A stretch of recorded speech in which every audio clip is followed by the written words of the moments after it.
As we start section 2.5, applications, I want you to be aware of something that isn't really clear by the way your textbook arranges this section and the next section as well.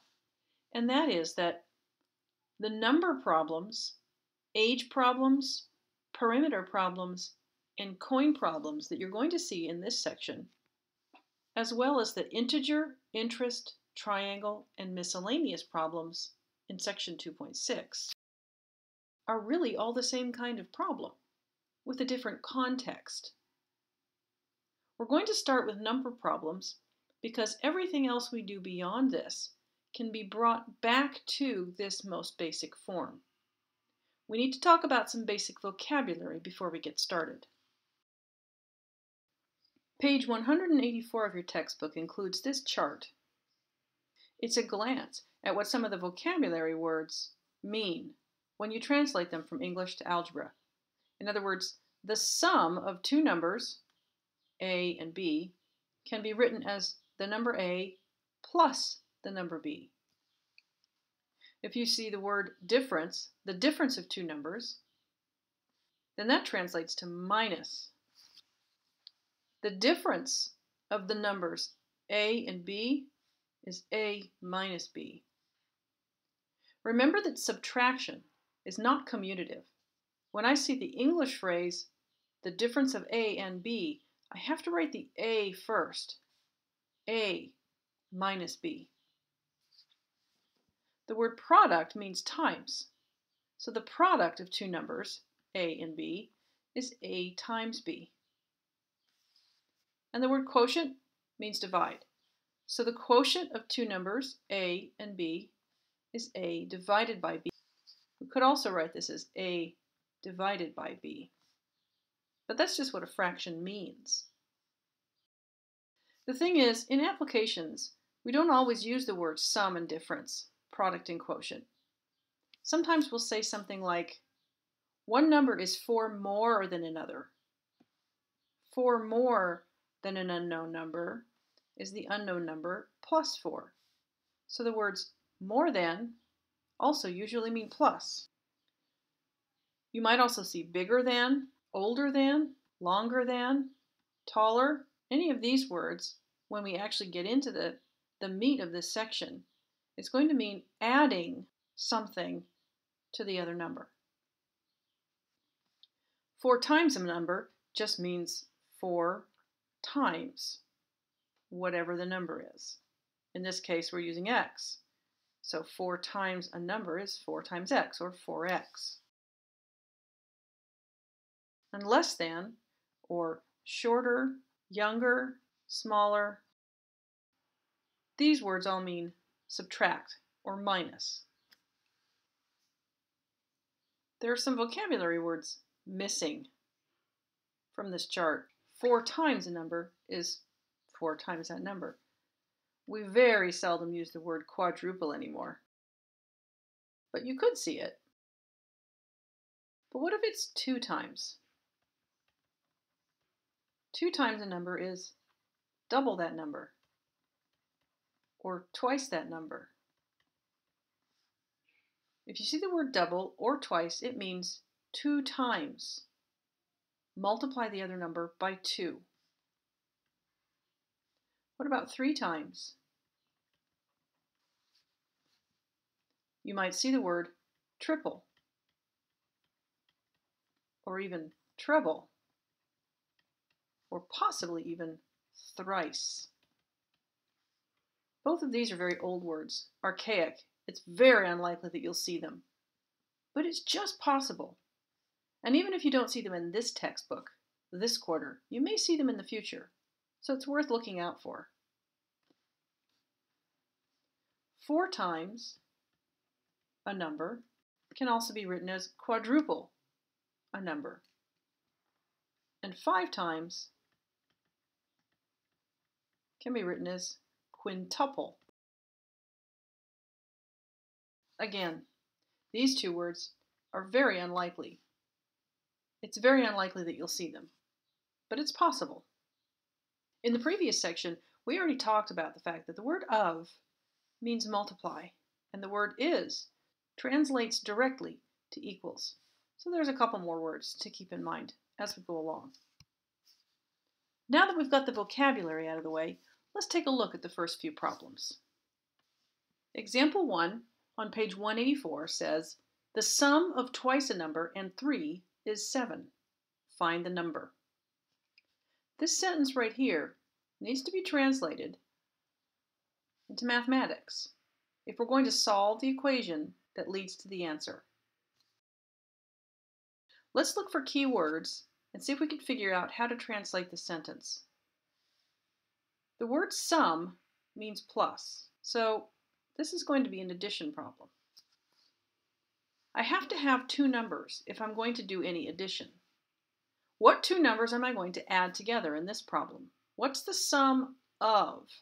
So I'm going to add together one number and another number. The sum of these two numbers. The sum of twice a number and 3. These are the two numbers I'm going to add together. The sum of these two numbers. What about the sum of these two numbers? The sum of twice a number and 3 is means equals. And what is it? It's 7. Now, this part looks pretty familiar. But how do I write twice a number? Well, remember that twice means 2 times. And the a number part is the thing we're looking for. So a number is unknown. Let's call it x. And look, there's an algebraic equation that I know how to solve from previous sections.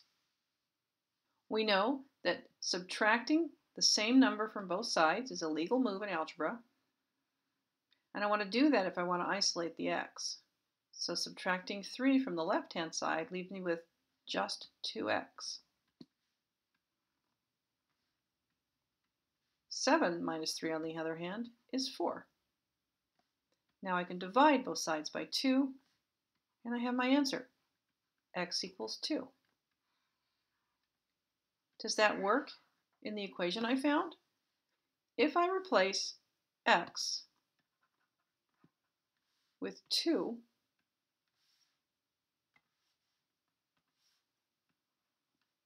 I get 2 times 2, which is 4. And 4 plus 3 is indeed 7. So this answer works. This isn't the part that throws most people. When working with applications, it's taking it from this English sentence into an algebraic expression that can be solved, that throws most people. So that's where I'm going to focus my practice. Here's our next example. One number is 3 more than twice another. Their sum is 18. Find the numbers.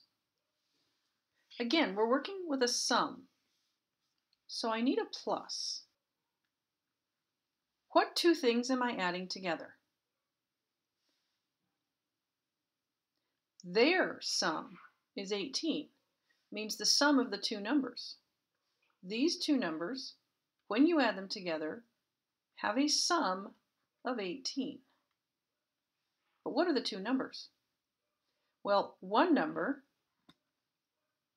is 3 more than twice another. It's the sum of these two numbers that's 18. What do we know about these two numbers?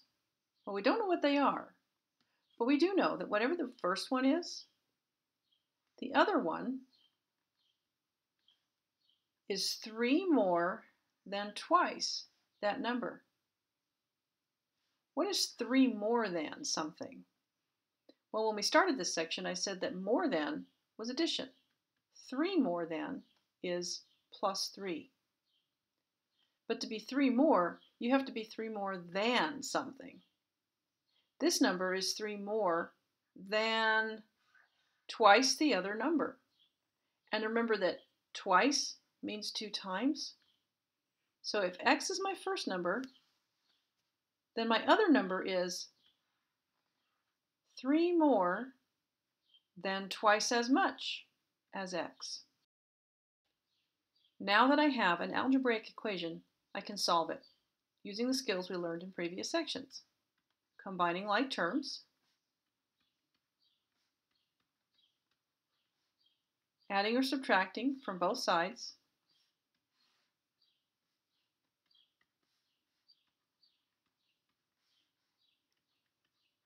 and dividing both sides, in this case by 3. My answer is x equals 5.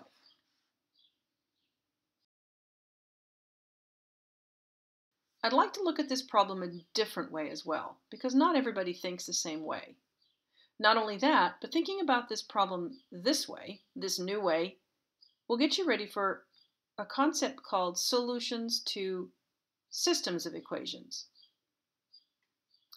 One number, the word is means equal. 3 more than means add 3, but add it to what? Add it to twice another. One number, we don't know what it is 3 more than twice another number. These are two different numbers.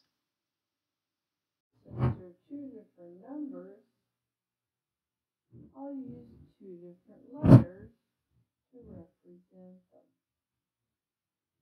I've already used x here, so I'll use y here. I have the algebraic equation y equals 2x plus 3. I've reversed the order here because I'm adding 3 to 2x. Now, addition is commutative, so I could have left that in the other order.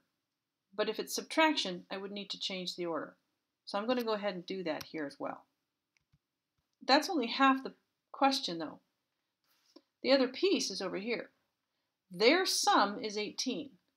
Well, what sum? The sum of the two numbers is 18. What are my two numbers again? My two unknown numbers are x and y. So x plus y equals 18. Up here we said one number is 3 more than twice another. Different numbers, so different letters. Their sum, those two numbers, x and y, their sum is 18. And that's how I got this equation. So now I have two equations and two variables. But look, if y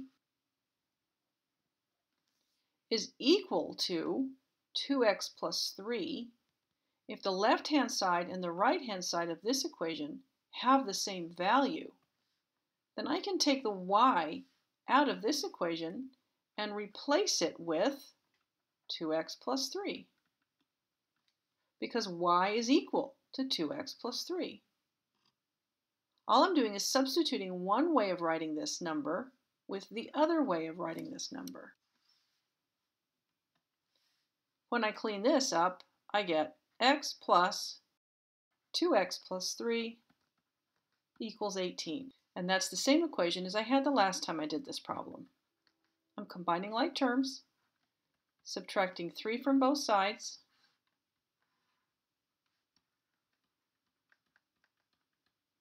and dividing both sides by 3. That's the same answer I got the last time. There are two different ways to approach problems like this. I don't mind which one you use. Figure out which of those two approaches works better for you, and then stick with that. You will see this approach again, but it's not required in this class. You can use this approach if you like, or if you prefer, you can do it the first way we did it.